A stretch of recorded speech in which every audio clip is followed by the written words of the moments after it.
No. So we'll start with ISP. See, ISP is a rule which is specifically applicable for the standby letters of credit. So in US, you cannot issue a demand guarantees.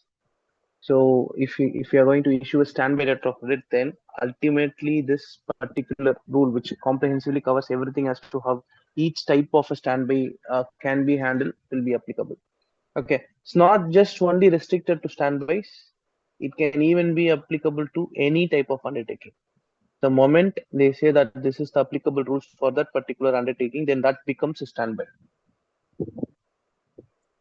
Got it? So with that little brief, we'll just get into the rules. So the rules one hypothesis I would like to set here is like, don't think that you have to remember everything here as to whatever has written, because certain part of the rules are written in a legal form. So that may be very difficult for you to memorize and remember things, but just understand the concept. More or less, it will be very similar to how UCP goes, except for a few differences. Okay. So let me start with Rule 1 General Provisions. Scope, and feel free to stop me anywhere if you get any doubt regarding anything. Please feel free to stop me and ask, get your doubts clarified. Okay. On the whole, if you are just waiting for me to move on to another paragraph, and then if you ask me to completely explain a paragraph, it will be very difficult. So if you get a doubt, then and there stop me. Please get your doubts clarified. Okay. With that, I'll just start Rule 1, General Provisions. Scope and application. These rules are intended to be applied to standby letters of credit, including performance, financial, and direct pay standby letters of credit. So it can be applicable to any type of standby letter of credit. Performance, financial, direct pay standby. So usually performance is something which would be majority of the standbys would be performance related. It will not be a financial guarantee. Performance is what? Like if you're promising to make a performance, to do something, and if you're missing to do that, then there will be a claim lodged against that. So that is performance. Financial is something, it can be split into two different types of standby, that is direct pay and then another financial standby you have. So direct pay is a direct financial obligation. If you are not paying it, then obviously this undertaking would come into picture. Again, other financial obligations can also be supported by use of standbys, uh, like commercial standbys, which you have for shipment of goods, and then you can have bid bond, and then it goes on. So types again, specifically, Sunil will be covering in the types of LCs. So here, the name clearly defines it. It is a standby. It's not going to be always there is a payment under the standby letters of credit. Only when the default action is not performed, then it comes into picture. That's why it is termed as a standby. It will just be there as a guarantee for you. Are you going to use it? Not all the times. Only when there is a default. Okay. So it can be applicable to any types of standby letters of credit. A standby letter of credit or other similar undertaking, however named or described, whether for domestic or international use, may be made subject to these rules by express reference to them. Just like UCP, there should be an explicit reference in this letters of credit or standby letters of credit to make this rule applicable. An undertaking subject to these rules may expressly modify or exclude their application. An undertaking subject to these rules is hereinafter referred to as a standby. So that specific undertaking will have the rights to amend any of these rules. They can just remove Rule 1 or part of Rule 1, Rule 2, Rule 3, wherever they wanted to need to modify. It's based on their requirement, but they have to clearly write this in their undertaking. And then any undertaking which made subject to these rules would be termed as standby. So any doubts so far as to how we are going to apply this and what is the scope of this?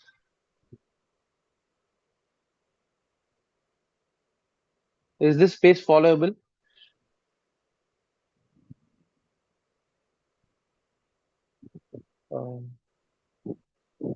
Yes, no? Yeah. Yeah. Okay, fine. I'll move on. Relationship to law and other rules. These rules supplement the applicable law to the extent not prohibited by the law. So this will go hand in hand with the law. This will never say anything against the law. If that is the case, then law supersedes. Okay. These rules supersedes conflicting provisions in any other rules of practice to which a standby letters of credit is also made subject to. So what this specific paragraph says is, for example, you issue an undertaking, you say applicable rules are UCP as well as ISP. Then if UCP says something against ISP, ISP supersedes. This is a powerful rule. When it is clubbed with other rules, this rule will supersede. You will never find this paragraph in no other rules. That particular rule supersedes any other sub rules. But ISP does. So that's why this rule is a powerful rule. Only thing which supersedes these rules are law, applicable law. Okay.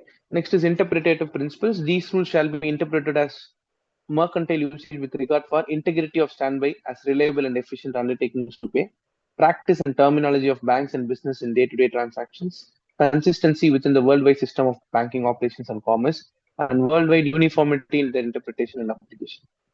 So why do you need these rules? First of all, if you give an undertaking, how reliable it is, how efficient it is, we'll never know. But if the applicable rules are ISP, it is definitely going to become more reliable and efficient. And then there can be different practices and terminologies used across the world, right? So across the world, they use different practices, terminologies, and different banking system, and how they interpret the rules and how they apply this. This is something going to be uniform across wherever you are in China, USA, Hong Kong, India. The rules are same for you. So this can be something which can be applied and universally accepted rule it is.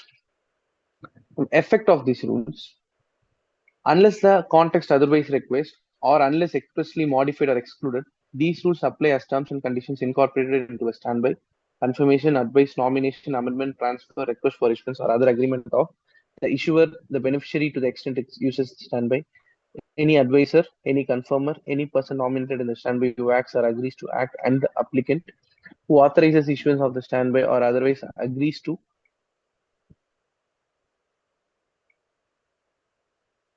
agrees to the application of these rules.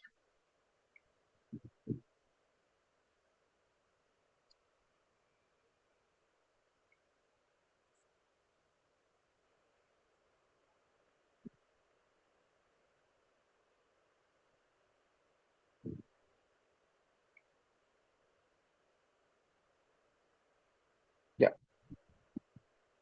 So what they're ideally saying is, this is binding on all the parties. No deviation at all. Like if anyone wants to say that this particular rule will not be applicable to self, to this particular bank or to this particular entity, that will never be agreed, because the moment it is issued, the moment they make this as the applicable rules, then it affects takes on all the parties. It will be binding on all the parties included. When they say all the parties, it is not only parties to this standby, but all the parties involved in this standby. So including issuer, beneficiary, advisor, confirmer, nominator, and even applicant who's believed to be authorized the issuance. Okay, so it will be effective and binding on all the parties. The moment it is issued, it will become binding.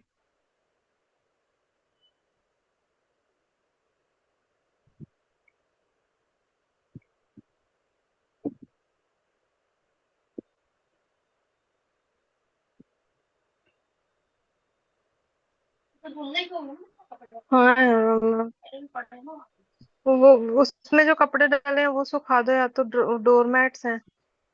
अगर आपको काम करना ही है तो बता रही हूँ, वरना कोई जरूरत नहीं है। Ankita, can you go on mute, please?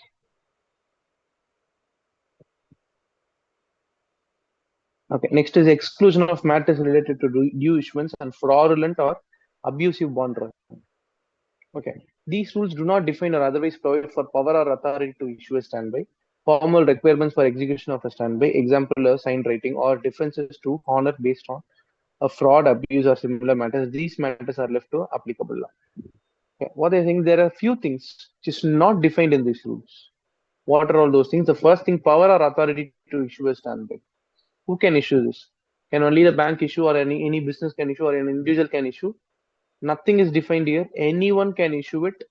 In what power or authority they have issued, this rule will not have any content with which you can validate that. This rule does not talk about that at all. Formal requirements for execution of a standard. How it should be written? What is the structure it should be put in? Should that be always in a Swift form, or should, if it is in a paper form, should, what are all the mandatory things that needs to be included here? Nothing is defined in this. Finally, differences to honor based on fraud, abuse, or similar matters. The moment you get a presentation under a standby which is subject to these rules, you will have to make a payment. So even if you are aware that it is an abusive bond drawing, what is it? That is, the actual default trigger event has not happened at all, but there is a presentation saying that there is a default. Would you go and validate that? Would you go and investigate that? No. It's completely left with law. These rules does not define as to what you need to do in terms of abusive bond drawing. The moment you get a presentation, you will make the payment, and then it is left with the applicable law to decide as to what would be the consequences or follow-up actions for that. Any doubts so far?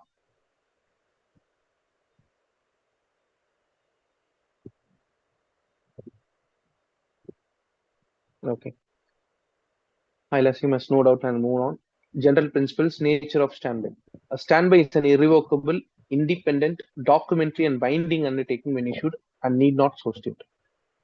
So a standby is irrevocable. What is irrevocable? It will be explained in the following paragraph. Independent. What is independent? Again, all these things, independent, documentary, and binding undertaking when issued and need not so state, will be explained in the following paragraphs. Because a standby is irrevocable, an issuer's obligation under a standby cannot be amended or cancelled by the issuer, except as provided in the standby or as consented by the person against whom the amendment or cancellation is asserted. Similar to documentary credits. Any standby is irrevocable. That means that nothing can be changed in the particular undertaking given, or completely on the whole it cannot be cancelled without the consent of the parties to this standby. Next is, because a standby is independent, the enforceability of an issuer's obligation under a standby does not depend on the issuer's right or ability to obtain reimbursement from the applicant, the beneficiary's right to obtain payment from the applicant, a reference in the standby to any reimbursement agreement or underlying transaction, or the issuer's knowledge of performance or breach of any reimbursement agreement or underlying action. So it is independent. What does it mean? This particular contract, the standby, is completely independent, irrespective of what is happening with the underlying transaction. Okay. And then they have given certain scenarios. The first thing they have said, issuers is right or ability to obtain reimbursement from the applicant. If I am the issuer, Sunil is the applicant. If I'm this issuing to a beneficiary X, a beneficiary is presenting the documents. Now, I'm aware that Sunil is not going to make me the payment. He's the applicant, but I'm aware that he's not going to reimburse me if I'm going to make the payment. This particular undertaking does not have any effect on it. Even if I'm aware that Sunil is not going to make me the payment, I will have to make the payment. Okay, my ability to obtain reimbursement from Sunil is completely dealt outside. That's first thing. Second thing, beneficiary's right to obtain payment from the applicant. So if beneficiary is able to get the payment from applicant or not, it is a different story altogether. Under this undertaking, any which way I'll have to make the payment because it is independent. Any reference, a reference in the standby to any reimbursement agreement or underlying transaction. So even this contract, even this undertaking is based on an underlying transaction. The bank is not responsible at all. Like even if there is an underlying transaction, even if they're aware that there is a breach to that underlying transaction or the reimbursement agreement, we do not really be responsible for any of which. If there is a presentation, we'll have to make the payment. That's why we are saying it is independent in nature. Next is documentary. Because the standby is documentary, an issuer's obligation depend on the presentation of documents and an examination of required document on their face. So it is completely documentary. Now, what is evidenced on the document is your content and data with which you are going to make the payment. You are not going to investigate as to what is happening behind the scenes. It is not your responsibility. So if the document says this, you religiously believe that as a bank, and then you make the payment. On face of it, whatever you see, if it matches with your undertaking, you make the payment. Your contract stands repudiated. If you need not go and investigate as to what is happening there. For example, if there is a default action, if the beneficiary is claiming that the applicant has failed to perform that action, You will not go and verify or validate saying that check with applicant whether they have done it or not. You will have to make a payment because it is purely documentary. On the document, on its face, whatever you are seeing, that's the truth for you. Because a standby or amendment is binding when issued, it is enforceable against an issuer. Whether or not the applicant authorized its issuance, the issuer received a fee or the beneficiary received or rely on the standby or the amendment. So you as an issuer, the moment it leaves your control, if I'm the issuer, I'm issuing this undertaking, with or without me receiving the fee from applicant, or with or without me having the confirmation that applicant has authorized me to issue it, or beneficiary have received it, or is he really going to be relying on the standby and performing their underlying contract? That is totally unnecessary. The moment you issue an LC, you will become, the moment you issue an undertaking, you will become responsible under it. It's not going to, you cannot revoke it. The moment you issue it, you will become, it will become binding on. So any doubts in this 1.06? Nature of the standby?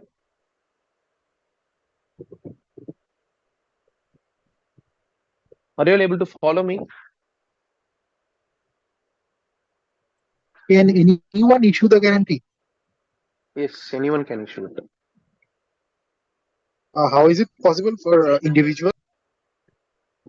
Why it is not possible? What makes you think that it is not possible for an individual to issue a guarantee?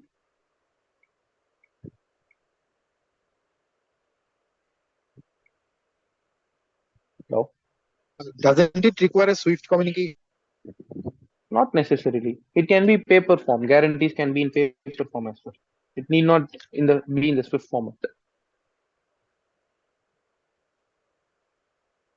So, brother, if you are the beneficiary, okay. If Sunil is the applicant, if Sunil is asking me to issue an undertaking, okay, I'm an individual, okay. If you don't believe Sunil, that's when you are coming to me.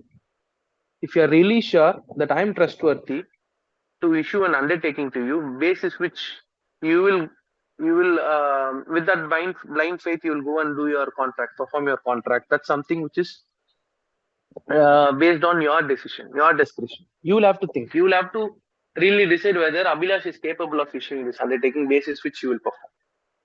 If you think Abhilash is not someone who is trustworthy to issue a guarantee, and I'm not going to accept a guarantee from Abhilash, and you are informing Sunil to issue it from a bank, that's totally fine. You can also propose that. But can Abhilash issue this? If that is your question, yes, Abhilash can issue it, provided beneficiary is trusting Abhilash.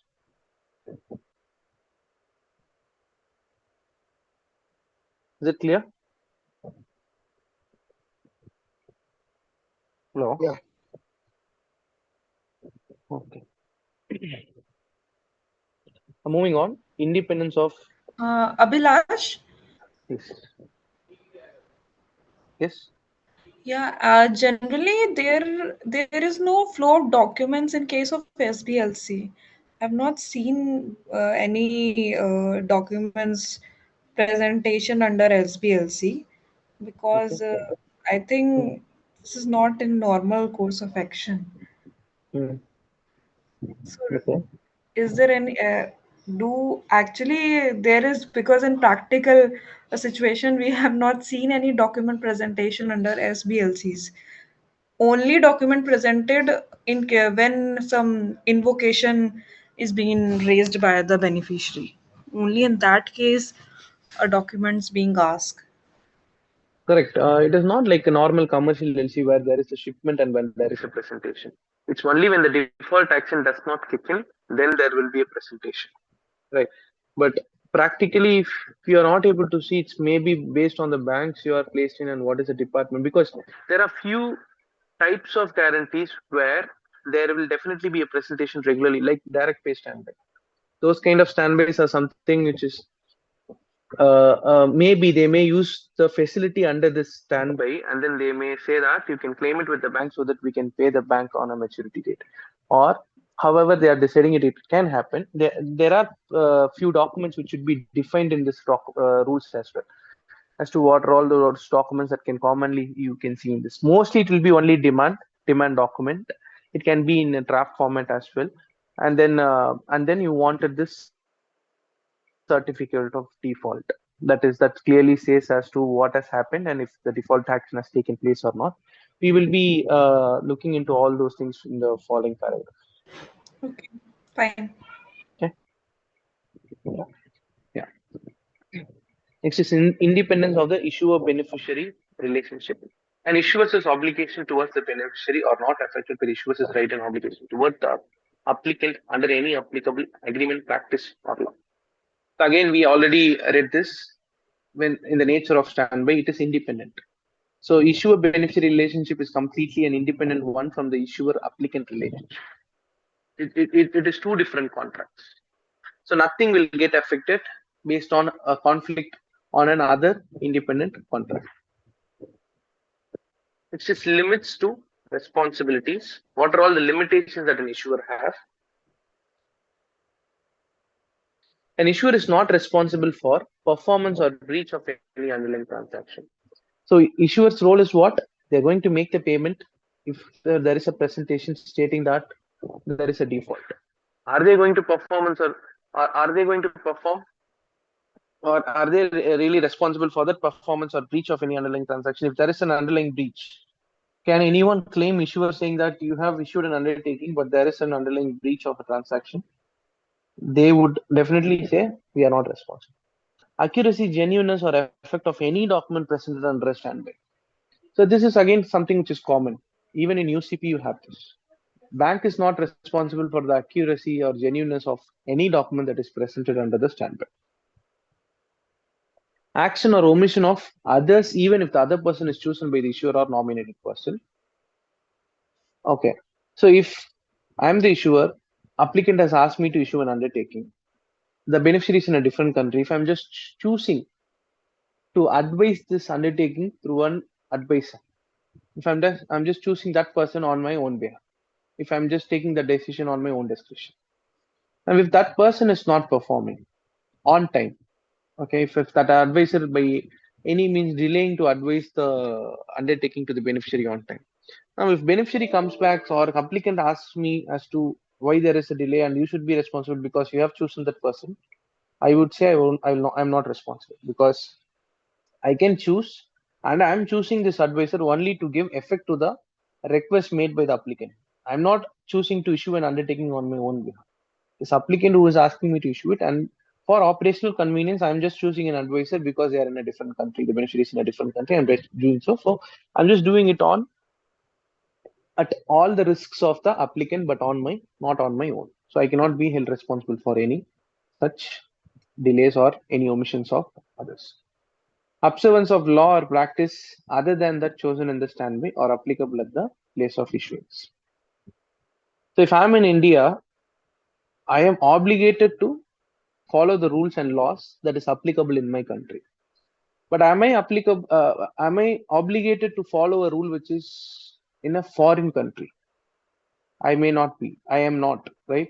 Now, unless my standby states, if standby itself says that both the laws should be followed, like the applicant is located in India and beneficiaries in China, if they're saying both the laws would be applicable, then I may decide to see if I'm going to incorporate that into the undertaking, considering observing of a foreign law. If I'm just doing that, I will be obligated. But if I'm silent regarding that, I am not responsible for observing a law which is not stated in the standby or which is different from my place of issuance. So these are all some of the limitations that issuer will have. And it acts as a disclaimer for them as well. I'm moving on to terminology. Please get your doubts clarified then and there. I'm just repeating the same. I'm just keeping it as low as possible. But if you get any doubt, even if you think that it is something which is silly, please don't feel like that because it's something which is a dry topic. I would always wanted your doubts to get clarified. Next is terminology, defined terms. In addition to the meanings given in standard banking practice and applicable law, the following terms have or include the meaning indicated below. Now, there are some definitions given. Applicant is a person who applies for issuance of a standby or for whose accounts it is issued, and includes a person applying in its own name but for the account of another person or an issuer acting for its own account. So you know who is an applicant. He's the one who is applying for this undertaking. Sometimes issuer can be their own applicant. Applicant can be their own issuer. So vice versa also. So it need not be a separate person from the issuer. It can even be issuer can also apply an undertaking on their own behalf if required. That is always the case with the UCP as well in terms of normal letters of credit. Beneficiary is a named person who is entitled to draw under a standby. Beneficiary is a person who is going to benefit out of this transaction. Once the presentation is made, payment would be made to this beneficiary. Business day means a day on which the place of business at which the relevant act is to be performed is regularly open. And banking day means a day on which the relevant business is regularly open at the place at which the relevant act is to be performed. So you were asking a question whether a guarantee can be or a standby LCs can be issued by an individual. It is definitely possible to issue that. That's why they are also defining, along with banking day, they're also defining a business day. Provided a business entity is going to issue it, how are you going to treat it? So a business day means a day on which the place of business at which the relevant act is to be performed is regularly open. Similar to banking day. My business is open on all 7 days, but if I'm just working on 5 days to issue a standby and then take any presentation under a standby, so only those 5 days are considered to be business days for me under this rule. The remaining 2 days would be, even if the business is open, it is not open for any activity that is performed under these rules. That is, they are not dealing with a standby. In that case, it will not be considered as a business day. Banking day, straightforward, as per UCP. If the bank is open to perform the relevant action, then it is a banking day. Again, it is, if not, it is not a banking day for you. Confirmer is a person who, upon an issuer's nomination to do so, adds to the issuer's undertaking its own undertaking to honor a standby. Confirmation, so it's an additional undertaking. Demand means, depending on the context, either a request to honor a standby or a document that makes such request. So what can be a demand? So it can be used in different contexts. There is a document called demand. Okay, we refer to that document. That is a document like a draft or a demand document that can be presented under a standby LC. That can be called as a demand, or a request to honor a standby. Okay, if there is a request, so for example, if Abhilash is the beneficiary, Sunil is the issuer. If someone wants to refer to Abhilash making a claim, they can say that Abhilash have submitted a demand, which says indirectly that he is requesting to honor a standby to the actual issuer. So based on the context, this particular word can be used. Document means a draft, demand, document of title, investment security, invoice, certificate of default, or any other representation of fact, law, right, or opinion that upon presentation, whether in a paper or electronic medium, is capable of being examined for compliance with the terms and conditions of a standard. So all these can be document drafts, the demand document, document of title, investment security, invoice, certificate of default, other legal documents.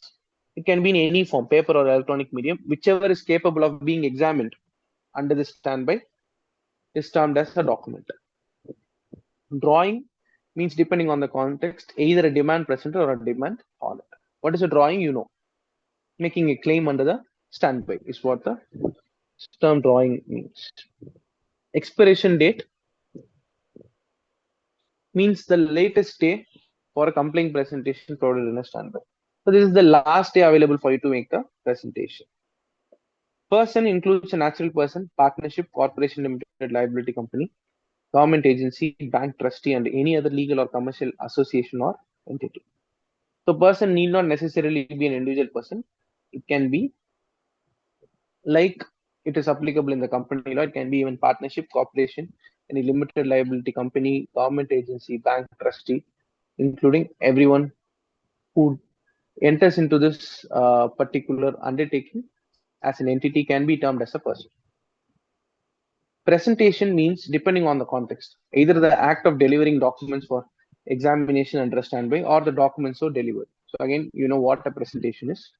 Making a presentation is presenting the documents or delivering the documents. Presenter is a person who makes a presentation or as or on behalf of a beneficiary or a nominated person. The presenter is the one who is making the presentation. right? Signature includes any symbol executed or adopted by a person with a present intent to authenticate a document. Why are you signing a document? To authenticate it. If Abhilash is saying he is the one who is issuing it, how is he proving it? Maybe with his own signature he can prove it. So the intent to authenticate the document, that signature is used, right? So these are all some of the definitions. Should you remember all these definitions? No. It's in generic, you already know. When you understand an LC, all these terms are not new to you, right? But any doubts, please feel free to ask. And this particular B cross references is like a column where you can refer. It's like an index for you. So if you wanted to quickly check into issuer, or if you want to quickly check into non-documentary conditions, you can go to rule 411. And if you want to check about standby, rule 1.01. If you want to check transfer by operation of law, rule 6.11. Just like an index for you. Some of the important topics are picked up and then it is listed here. Just like an index page for you. Next is electronic presentation. The following terms in a standby providing for a permitting or permitting electronic presentation shall have the following meanings unless the context otherwise requires. And first of all, electronic record means a record, information that is inscribed on a tangible medium or that is stored in an electronic or other medium and is retrievable in perceivable form. So first thing, either it is inscribed in a tangible medium or it is stored in an electronic medium. That does not matter. If you can retrieve that in a perceivable form. What is retrieving it in a perceivable form? Receiving it in a form that you can interpret as to what is written in the document. So that is understood as a record. Now, if that is communicated by electronic means to a system for receiving, storing, retransmitting, or otherwise processing information, data, text, images, sounds, codes, computer programs, software, databases, and the like, and capable of being authenticated and then examined for compliance with the terms and conditions of the standby, is something called as an electronic record. So you saw what a record is, and then it should be communicated through electronic means using all those components of being a data, text, images, sounds, codes, or whatever it is, computer programs, softwares, database, and the likes. And finally, is something which should be capable of being authenticated. What is checking authentication? That would be explained again in the following paragraph. Authenticate means to verify an electronic record by generally accepted procedure or methodology in common commercial practice, the identity of a sender or source, and the integrity or errors in the transmission of information content. So what is authentication? To know from whom it is coming to whom, and to know what is the source of the data, from where it is come, from whom and where. That personal information is the authentication for you. The criteria for assessing the integrity of information in an electronic record. That is the second paragraph, which says the integrity of the errors in the transmission of information content. So this is further explanation to that. The criteria for assessing the integrity of information in an electronic record is whether the information has remained complete and unaltered, apart from the addition of any endorsement and any change which arises in the normal course of communication, storage, and display. So the integrity is if I'm sending one page of information, okay, 3 different paragraphs of content. So whether all 3 paragraphs are intact, is there anything amended? Is there anything added in addition? Apart from something which is considered as a normal course of action, like an endorsement, these are all something which is common. Except that if there is any addition which is changing the context of the content in which I'm sending this, then the integrity is compromised there.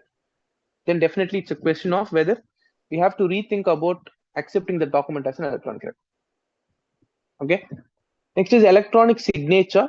Means letters, characters, numbers, or other symbols in electronic form attached to or logically associated with an electronic record that are executed or adopted by a party with present intent to authenticate an electronic record. So we read what is a signature. So similarly, what is an electronic signature? Nothing.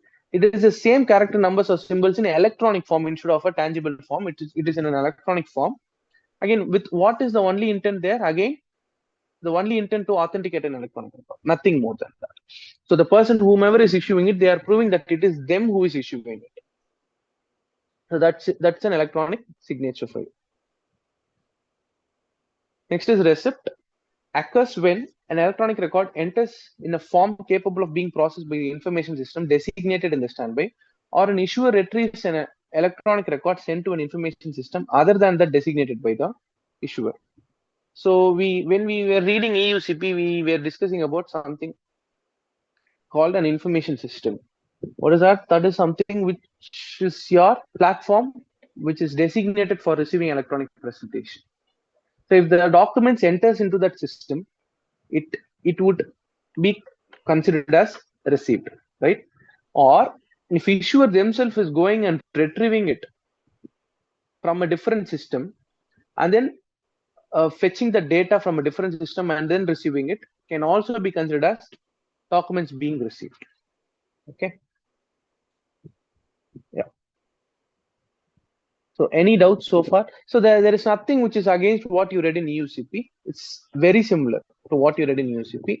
But here in ISP, there need not be a separate electronic presentation content that needs to be submitted like in UCP. Like applying a EUCP will not be required here. This definitely gives you enough information with which you can accept a presentation in electronic. Clarify any- the authentic. Sorry? Your voice was breaking. Again, can you repeat your question? You're not audible. Could you please clarify the authentication part? Authentication? Sunil, is his voice clear? Authentication process is Authentication process in electronic presentation?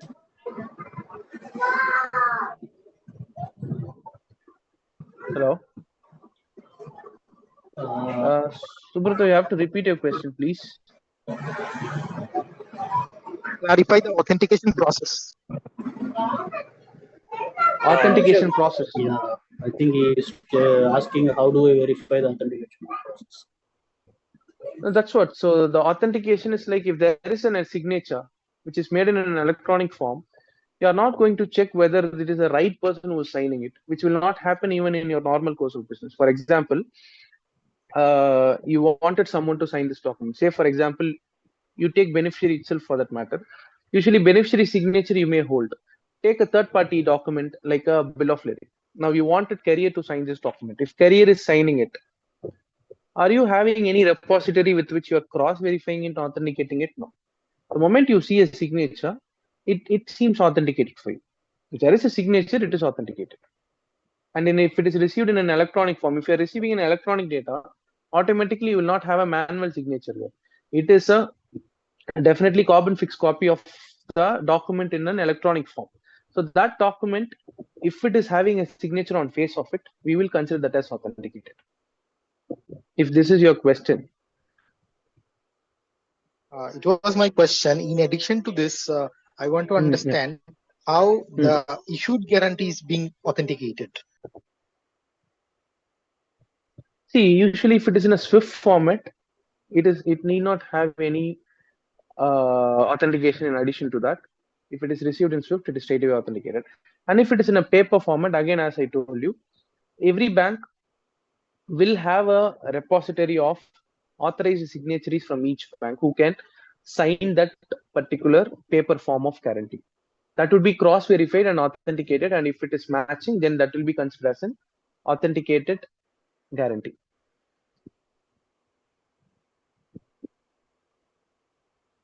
Is your question answered, Subrata? Question is answered. Another question has been arised. Question please. is if it is a bank to bank, verification of signature can be done. But if as a person, if I would like to issue a guarantee, then can I send it to a bank, or it should be the person to person? Why you want to send it to a bank? As you mentioned that anyone can issue a guarantee. So yeah, if you can issue a guarantee, but you mean to say that you are sending it to a bank to advise it. Is that the case? Yes. You can do it. You can definitely do it. So will the banks is going to accept this? See, banks are not going to have any obligation here. They are going to just advise it, right? What is the risk? It is a question of whether beneficiary is accepting it, not the banks. If the bank, if you're proposing them to issue a counter guarantee, or if you're asking them to add a confirmation, then yes, the question will arise whether they are going to trust you or not. That is again totally when you are issuing it, it's a rare case scenario where I have seen an individual issuing a standby LC and then bank is adding a confirmation. That is a rare case scenario. Rare case scenario in the sense practically I have not seen one, because I have been continuously working in a bank. I have never seen a situation, even a business issuing it. But as you pointed out, if there is a question of an individual issuing it, banks only advising it with. Shankar, can you go on mute, please? Yeah. So if that is the case, if you're going to issue it, if they're going to just advise it, there won't be any questions, I believe. But if how they are going to authenticate is again a question. Shankar? Again, Shankar, you. Yeah, okay. So if they are going to add a confirmation, they are definitely going to question. If they are going to trust you only, they're going to add a confirmation. If you're going to be trustworthy, they're going to add the confirmation. Else they won't, because they are going to get themselves reimbursed from you. So advising, I don't think there will be a question, but for authentication, there can be few KYCs done against you.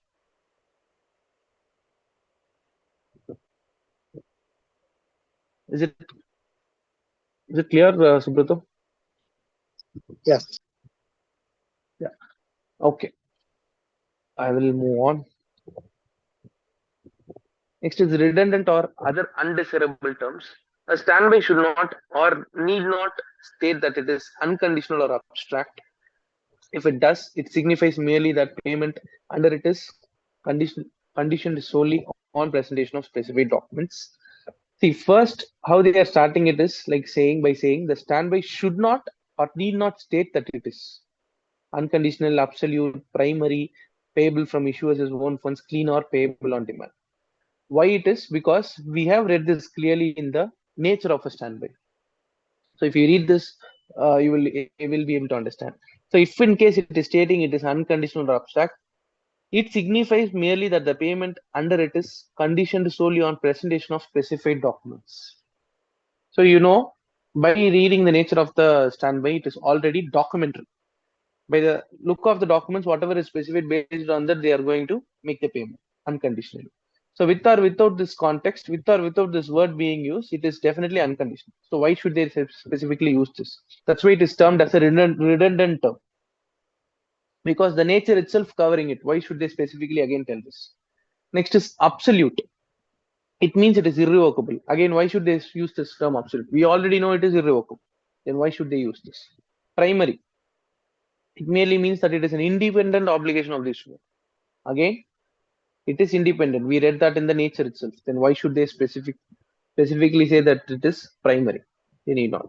Payable from the issuer's own funds. If it does, it signifies merely that the payment under does not depend on the availability of applicant funds. It is and is made to satisfy the issuer's own independent obligation. This is also something which we already read. Whether applicant is going to make the payment to you, or whether your capability to obtain reimbursement from the applicant does not at all a matter when they are going to make a payment under a presentation. So why should they then specifically say that it is payable from the issuer's own funds? Need not necessarily. Next is clean or payable on demand. If it does, it signifies merely that it is payable upon presentation of a written demand or other documents specified in the standby. Again, it is not something which should be like where they are just claiming it. It can be clean or payable on demand. Definitely. It is again, normally it's a nature where they present you a written demand or other documents specified in the standby to make a claim. Should they specifically say it is clean or payable demand, payable on demand? Need not necessarily. We already know that there should be presentation of documents to claim under this standby. That's why all these terms are considered as redundant and need not be used. Now, if you ask me why are they writing this again here, I really have no clue. They can simply disregard this as well. Next is a standby should not use the term and or. If it does, it means either or both. So virgules, slash marks you would have seen, it is similar to that. If they are using under or, it means that either, for example, if they're saying A under or B, then it means that only A, only B in a combination of A and B both. So that is what it means. The following terms have no single accepted meaning and shall be disregarded. Callable, divisible, fractionable, indivisible, and transmissible, and shall be disregarded unless their context gives the meaning. Assignable, evergreen, reinstate, and revolving. Again, there are few terms they are asking us to disregard. That is listed in C1. Callable, divisible, fractionable, indivisible, and transmissible. But it should be considered only when they are giving the meaning of assignable, evergreen, reinstate, and revolving. How are they going to make it? Again, probably, say for example, if they're using the word divisible and saying that the liability under the standby is divisible and it will get reinstated after utilizing so and so of funds. So it will become an evergreen automatically, right? With no expiry. If they're just stating this, it is somewhere or the other, it is just giving you the context of evergreen. If that is the case, then in that case, you can apply. But again, should you remember this? Is it really used in practical terms? I've never seen this. So just ignore this paragraph on the whole. Next is interpretation of these rules. These rules are to be interpreted in the context of applicable standard practice. So these rules are to be considered as the applicable standard practice for you to do to issue a standby. In these rules, standby letters of credit refers to the type of independent undertaking for which these rules were intended, whereas standby refers to an undertaking subjected to these rules. Now, that's why I said like they'll be writing this in a legal form trying to confuse it. It's very simple. What they're saying is, if you see anywhere they're talking about a standby letter of credit, it is to that particular undertaking these rules were intended to.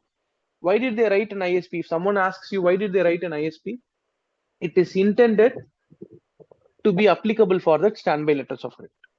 Right now, what is a standby? Any undertaking. It can be an LC, it can be a standby LC, or it is a simple undertaking with no format at all. If it is made subject to these rules, we would call that as a standby. Okay, that's what this paragraph talks about.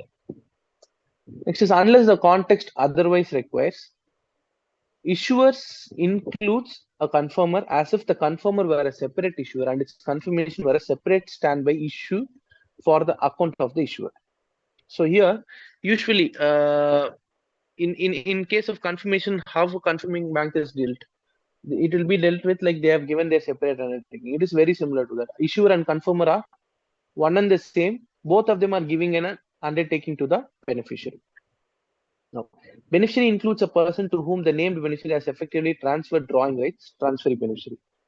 The beneficiary is the person who is entitled to get the payment. There can also be a transfer beneficiary.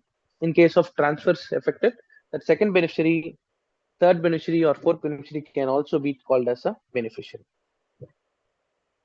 Including means including but not limited to. So when they're saying including, for example, state any action. Okay, action A, B, and C should be completed to make a claim under this LC. If they are saying that, it is A, B, C that is mandatory, and D, E, and F can also be additionally submitted. That is something which is not going to restrict it. So whenever they are using this term including, it is not having a restriction only to that. It can have additional data to it. A or B means A or B. Okay, when they're saying simply A or B, either A or B can only be used. If they're saying A or B or both, either A or B means A or B but not both, and A and B means both A and B. So simply, you don't confuse yourself. Simply, if you break this, you will be able to understand.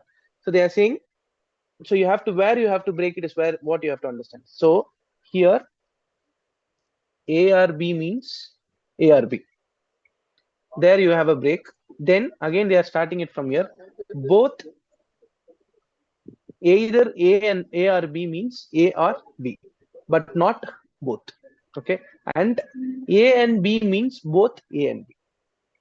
So it's a straight vanilla English meaning, but they're just giving you in a confused state. Like that is how the phrasal verbs will be structured in this.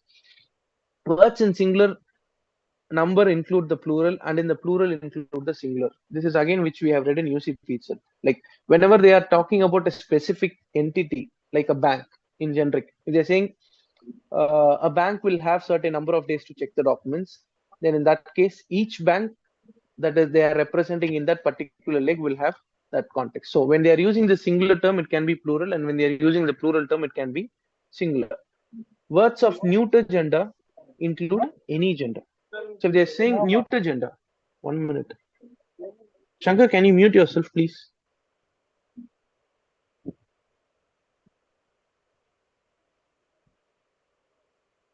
Okay.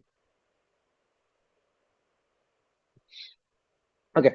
Words of neuter gender include any gender. So for example, if they're saying they, them, okay, it is neuter gender. They are not specifically saying whether it is a men or women, boy or a girl. So it can be neuter gender. If it is neuter gender, it can include any gender. Next is use of the phrase unless the standby otherwise states, or the like in a rule emphasizes that the text of the standby controls over the rule. Absence of such phrase in other rules does not imply that other rules have priority over the text of the standby. Okay. So what usually you understand?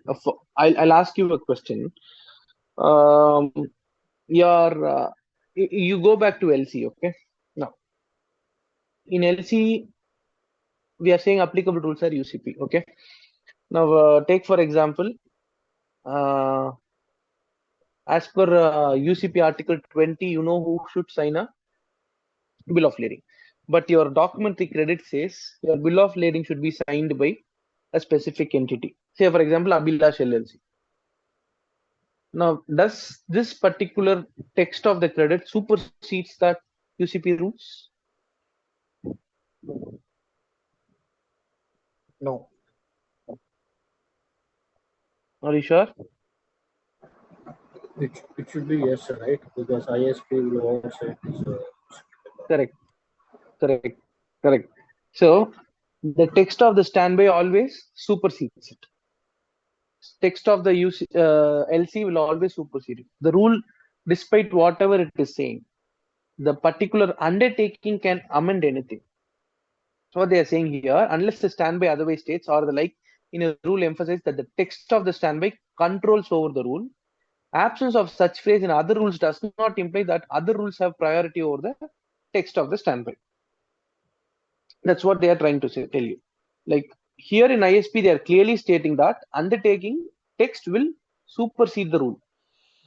Just because this particular paragraph is not available in UCP or any other, it is available in UCP. It is there already. But if it is not available also, it means that always the content of the undertaking will supersede the applicable rules. Because you are always allowed to modify or exclude any specific content of any of the rules that would be applicable to the primary undertaking that you give.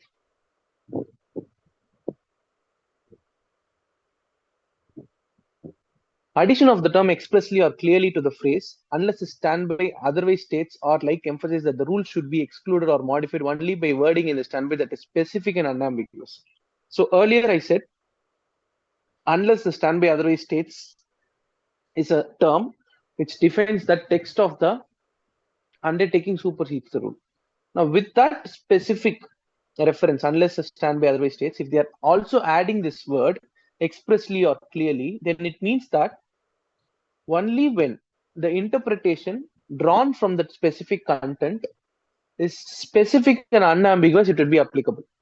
By any means, if it is drawing two different interpretations, or if it is kind of vague and ambiguous, which is not clear, then in that case, we'll go back to the rules. That particular paragraph will not apply. We'll go back to the rules. Whatever the rule says, we will follow that. Okay. While the effect of all of these rules may be varied by the text of the standby, variations of the effect of some of these rules may disqualify the standby as an independent undertaking under the applicable law. Okay, what they're saying is, see, if you're going to amend anything, like we already know that the text of the standby supersedes the rules, right? But when you're writing it, you have to be very careful. For example, if you when you are going to think that your text supersedes the rule, and then you say nature of the standby, which is applicable as per rule 1, cannot be applied to the specific undertaking. If you are going to say that, you are risking the whole undertaking form itself. It will become revocable then. It can be cancelled anytime. It is a total risk. So you have to be very careful as to what your text content is and how it is going to supersede. Just because it is going to supersede, don't write anything with no knowledge. If that is done, it can have a lot of implications. That should be kept in mind when you are amending the rules.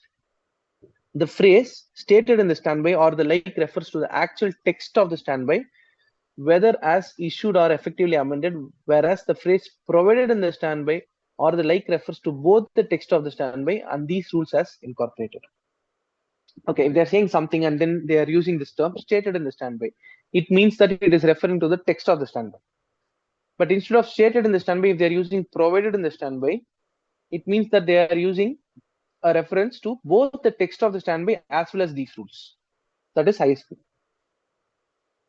So where are they going to use all these phrasal verbs? Is something which is not clearly defined. But if in case by mistake they use these terms, then this is what the applicable meaning would be.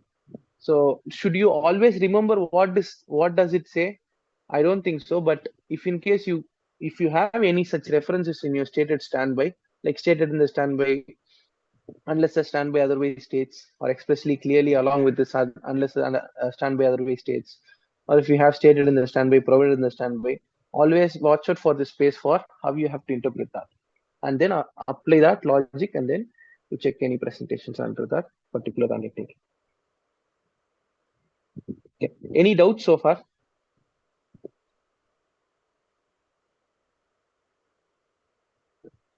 See, this particular part, like 1.10 to 1.11112, that will be something somewhat confusing to you. If you are this is the first time if you are just reading it. Okay, but that is practically will not help you anywhere. You get your doubts clarified and don't confuse yourself, and don't think that this is a topic which is totally something which you cannot follow. Okay, the remaining rules like obligations and the rest of the documents, everything would be simpler. It'll be easier for you to understand going forward. So, any doubts so far?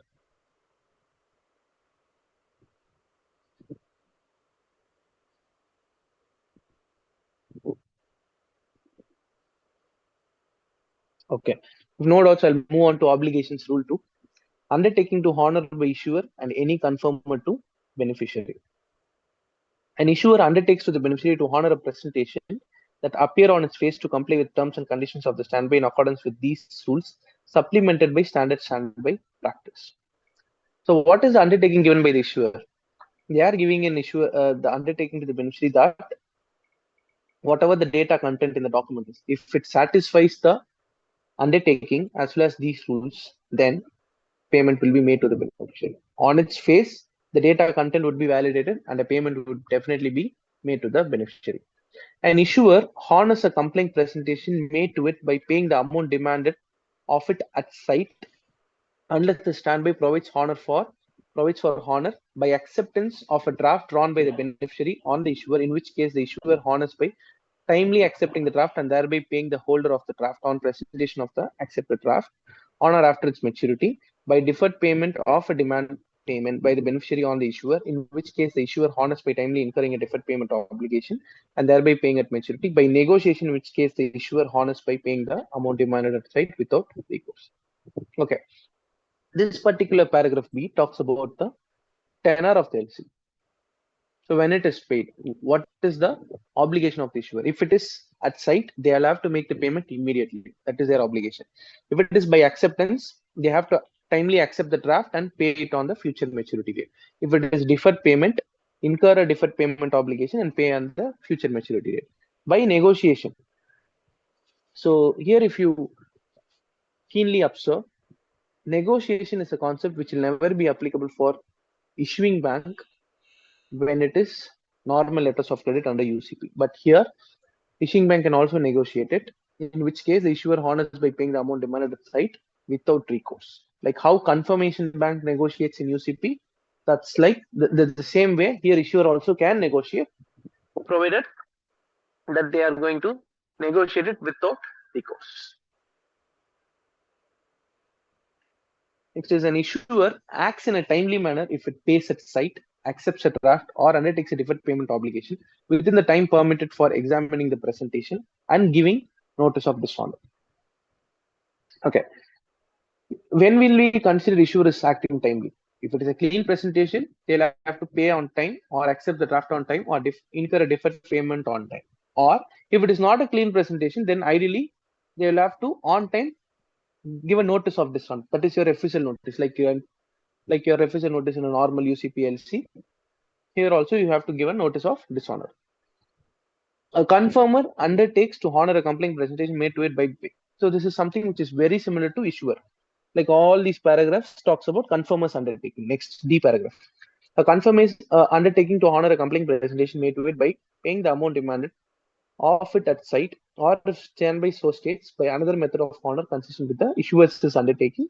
If the confirmation permits presentation to the issuer, then the confirmer undertakes also to honor upon the issuer's wrongful dishonor by performing as if the presentation had been made to the confirmer. If the standby permits presentation to the confirmer, then the issuer undertakes also to honor upon the confirmer's wrongful dishonor by performing as if the presentation has been made to the issuer. So paragraph D2 and 3 gives a clear-cut instruction to both issuer and confirmer because both of them have given their undertaking. If in case one of them are by mistake, if they are just wrongfully dishonoring the performance, okay, if they are wrongfully dishonoring it, then in that case the other will automatically become obligated. For example, if confirmer is wrongfully dishonoring it, they are quoting a discrepancy which is not valid. Okay, if that is not the case, then issuer will become liable to make the payment. Vice versa also. It's like they have to treat that the presentation has been made to themselves. They cannot say that the presentation should be coming to me on this particular state. No, if it is made on time, then it should be considered like presentation has been made to themselves. If the other person is wrongfully dishonoring it, the remaining person should honor it. An issuer honors by paying in immediately available funds in the currency designated in the standby, unless the standby states it is payable by payment of a monetary unit of an account, in which case the undertaking is to pay in that unit of account, or delivery of other items of value, in which case the undertaking is to deliver those items.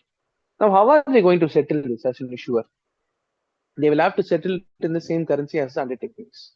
So if undertaking says $1,000, $1,000 then the payment would be made in immediately available funds of $1,000. That will be there. But if standby states that despite the undertaking is given in $, the settlement would be made in GBP. If that is the case, then payment can be made in that particular monetary unit of account. That is your GBP. Now, if in case it's not a cash settlement, but instead of that, if they are saying that delivery of other items of value is the case. For example, if they are saying 100 kgs of silver, 100 kgs of gold would be the settlement amount. Then in that particular delivery value items of value, the settlement would happen. But it should be ideally agreed in the standby as to what it is. Accordingly, the settlement would also take place. If they are doing so on time, then they are fulfilling their obligation as an issuer. Next is obligation of different branches, agencies, or other offices. For the purpose of these rules, an issuer's branch, agency, or other office acting on undertaking to act under a standby in a capacity other than an issuer is obligated in that capacity only and shall be treated as a different person.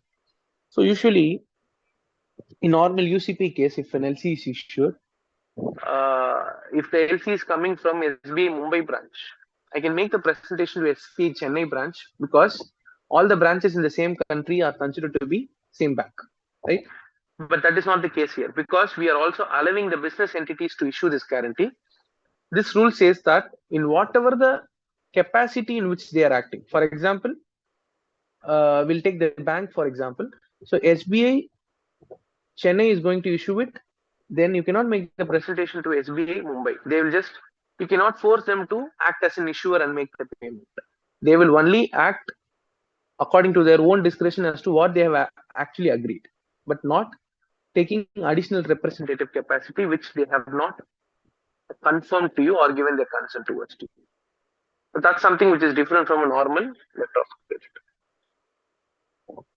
Next is conditions to issuance. A standby is issued when it leaves an issuer's control unless it clearly specifies that it is not then issued or enforceable.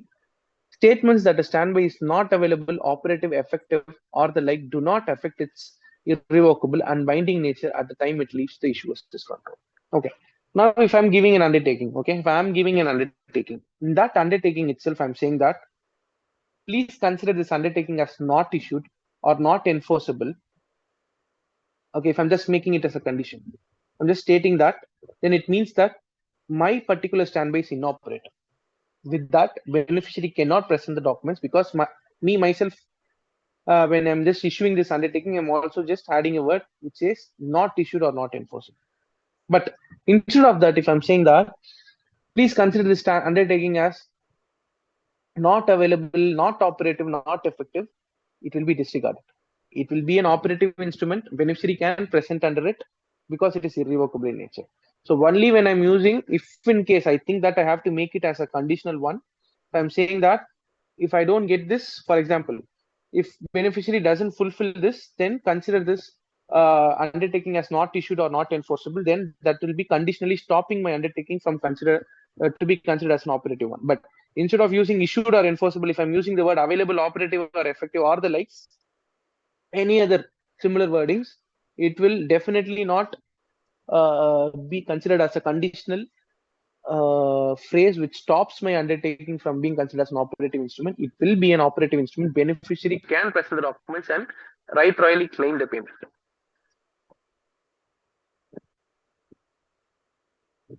Next is nomination.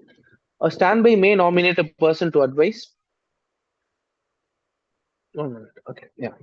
A standby may nominate a person to advise, receive a presentation, effect a transfer, confirm, pay, negotiate, incur a deferred payment obligation, or accept a draft.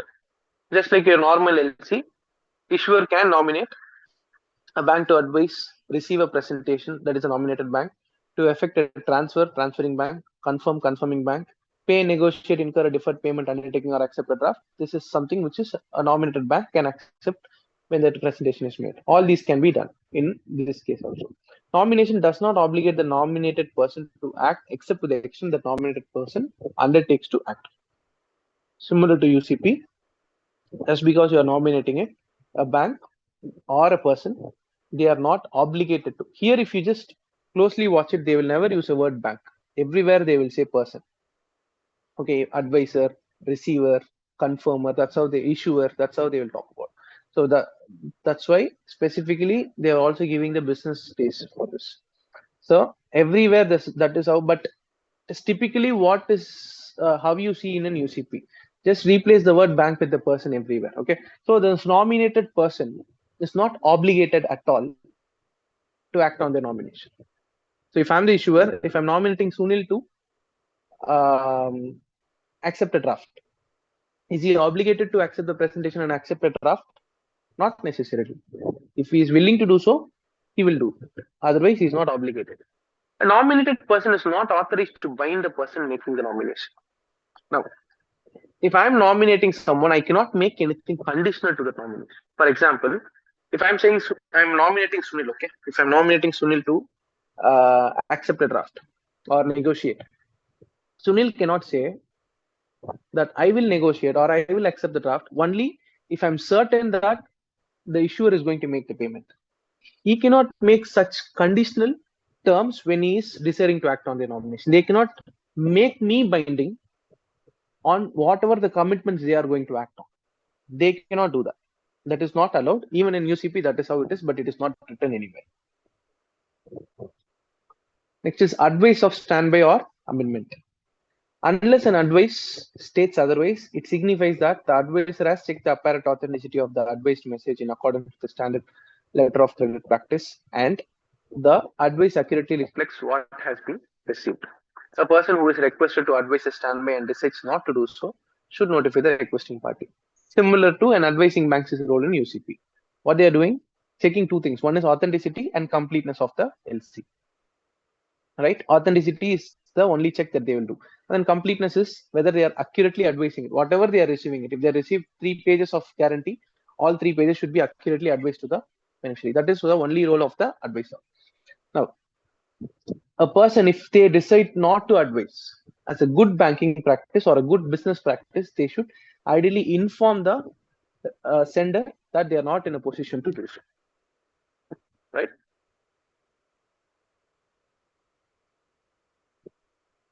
Okay.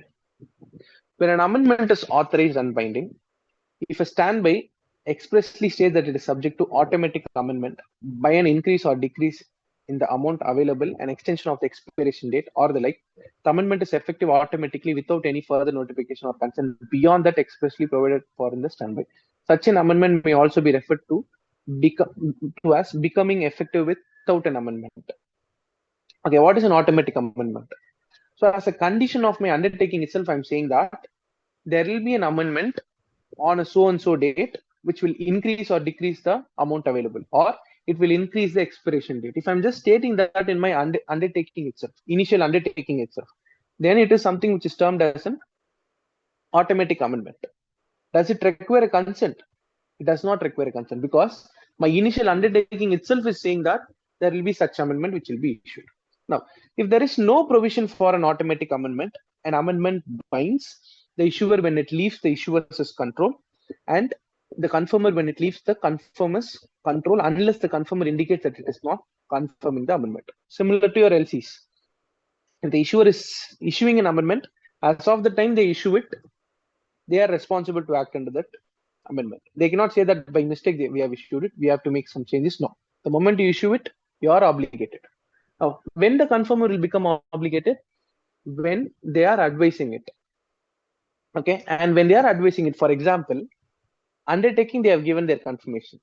In the amendment, they received an amendment, they just wanted to advise it, but they don't want to extend that confirmation. But they are silent regarding whether they are extending their confirmation. Then what happens? It means that they are also confirming that amendment. That's why they have to specifically say that they are not adding their confirmation to that specific amendment. So, but if they are doing so, as of the time they are advising it, they will become liable. If there is no provision for automatic amendment, the beneficiary must consent to the amendment for it to be binding.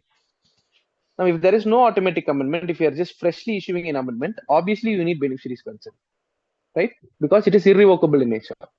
Now, the beneficiary's consent must be made by an express communication to the person advising the amendment, unless the beneficiary presents documents which comply with the standby as amended and which would not comply with the standby prior to such amendment. It is again simple, like how it is in UCP. How can a beneficiary give their consent? Either they can give it in writing, or through presentation they can communicate whether they are accepting the amendment or not. So it is all very similar to your UCP. An amendment does not require the applicant's consent to be binding on the issuer, the confirmer, or the beneficiary. So amendment, applicant is not a party to a standby. So obviously we don't need their consent to make an amendment binding on the issuer, confirmer, or the beneficiary, who are the primary parties to this undertaking. Consent to only part of an amendment is a rejection of entire amendment. Similar to UCP. So if there is two amendments, if there is one single amendment in which I'm making more than one change, if I'm making 5 changes in an amendment, if the beneficiary is okay with 4 changes but not with the 5th change, it means that he is completely rejecting that amendment. He cannot partially accept it. He should either accept it on the whole or he should reject it. That's how it is. Similar to UCP, that is. Next is routing of amendments. An issuer using another person to advise a standby must advise all amendments to that person. Just like UCP. If you are using an advisor to issue an undertaking, following amendments, everything, if you are issuing 10 amendments under it, all 10 amendments should only use the same route to reach the beneficiary. You are not going to take any deviation. An amendment or cancellation of a standby does not affect the issuer's obligation to a nominated person that has acted within the scope of its nomination before receipt of notice of amendment or cancellation. Okay. If you're cancelling the standby itself on the whole, okay. Now, even if beneficiary is okay with that, that doesn't matter.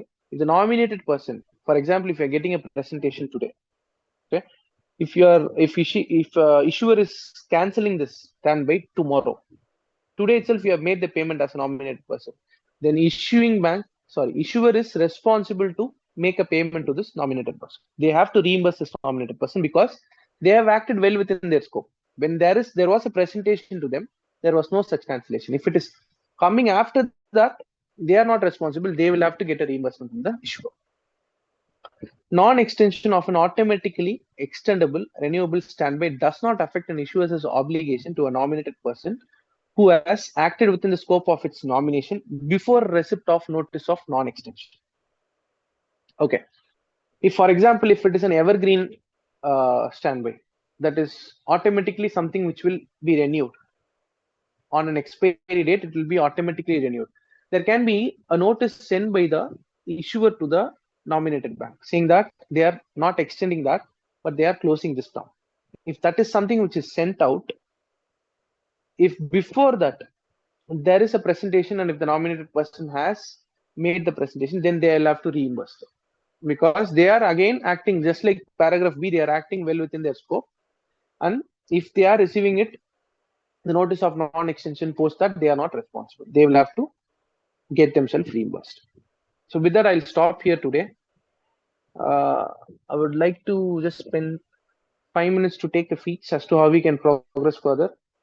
Are you all able to follow me? And the floor is open for all your questions now. I think I've taken my time to just complete 2 rules. This is how I'll be facing it. We'll have 4 more sessions. I'll try to complete it within next 3 sessions. And again, I'm just keeping 3 or 4 only for the benefit of me keeping it very slow. I don't want to rush it here. Let's see as to how it goes. So open for any of your questions here, guys.